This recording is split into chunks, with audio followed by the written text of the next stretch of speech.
Why did the IRS go to the home of a witness? An attempted intimidation or a mere coincidence?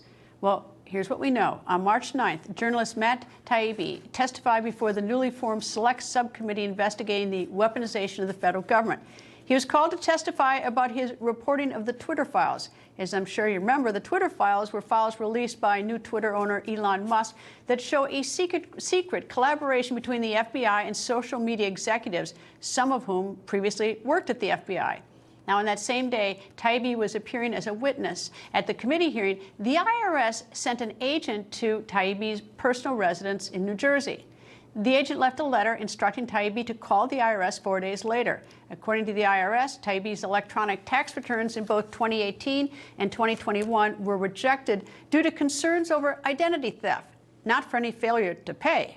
Taibbi says the IRS accepted his 2018 filing, which was 5 years ago, and never notified him of an issue. The IRS did reject his electronic 2021 filing twice, even after his accountant filed with an IRS-provided PIN number. In both cases, the IRS notified Taibbi that the issues were not monetary, meaning he did not owe taxes. In fact, the IRS apparently owed Taibbi a considerable tax refund. On Monday, Ohio Congressman and Chairman of the House Judiciary Committee Jim Jordan sent a letter to Treasury Secretary Janet Yellen and IRS Commissioner Daniel Werfel about the unannounced visit by an IRS agent to the journalist's home. The letter reads in part, "The IRS visit is all the more concerning in light of Mr. Taibbi's assertions that the IRS informed him the problems were not monetary and he had never received any prior indication of any issues with his 2018 return. These facts demand a careful examination by the committee to determine whether the visit was a thinly veiled attempt to influence or intimidate a witness before Congress." Wyoming Congresswoman, member of the House Judiciary Committee, and former trial lawyer Harriet Hageman joins me. Good evening, Congresswoman, and tell me, is this just a coincidence, or are you suspicious? Does it warrant further investigation? What do you think? I smell a rat, and it absolutely warrants additional investigation.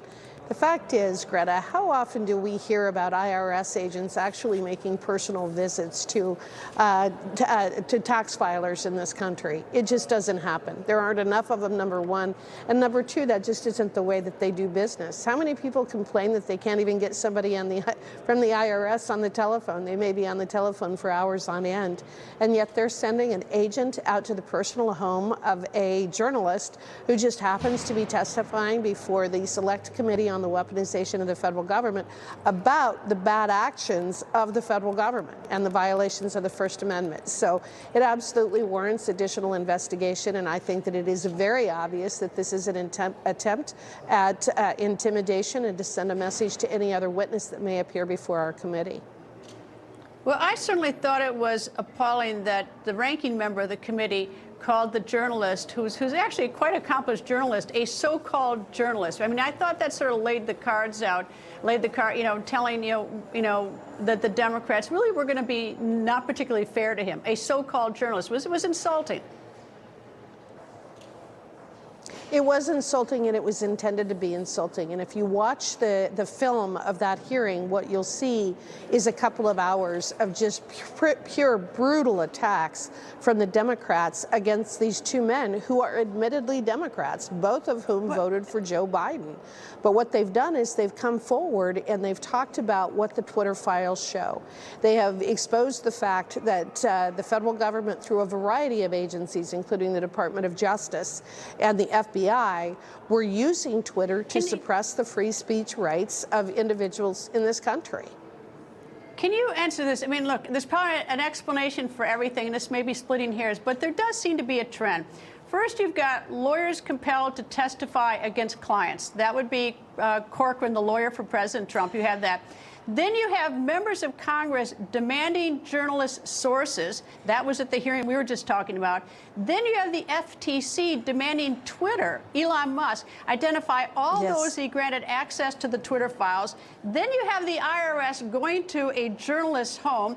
And now the vice president today, and you can split all the hairs you want, is being ordered to testify against the president of the United States. And so, I look at this sort of as a slippery slope. It doesn't seem like we're expanding rights or even adhering to what we have, but it does seem like we're cutting down on rights. Well, and I would say that it's much worse than a slippery slope. I think that they're head over heels running down that hill in an effort to try to suppress the constitutional rights of the folks that you're talking about. You put all of those things together that you have just described, and it's very clear that there is a good reason as to why the Republican Congress created the Weaponization Committee in the first place. All of us feel that the federal government has been weaponized against us, whether it was with Anthony Fauci and the lockdowns and the draconian mandates and requirements, what the states have done to individuals in terms of closing down businesses, shutting down our ability to worship in our churches. Then you look at what has happened with this, and what the Twitter files are showing, and what we're going to find with the other social media companies as well, is that the federal government has found out a way of literally violating the First Amendment rights of almost every single citizen in this country. And the reason I say that is because we not only have a right to freedom of speech, but we have the right to hear. We have the right to hear what other people have to say. And this has been a huge effort to prevent people from engaging and discussing on incredibly important issues, including COVID-19, including what happened against President Trump with the weaponization of the federal government against him. So what we're seeing is agencies who are taking overt steps to violate the First Amendment, and they're making absolutely no bones about it. At this point, they're not even attempting to hide the fact that that is what they have done, that's what they're doing, and it's what they intend to continue to do in the future. This also tells you why we probably do not want an additional 87,000 IRS agents. This gives you an idea of how that agency is going to be weaponized even further against us. Congresswoman Harriet Hageman, thank you very much for joining me. Thank you, Greta.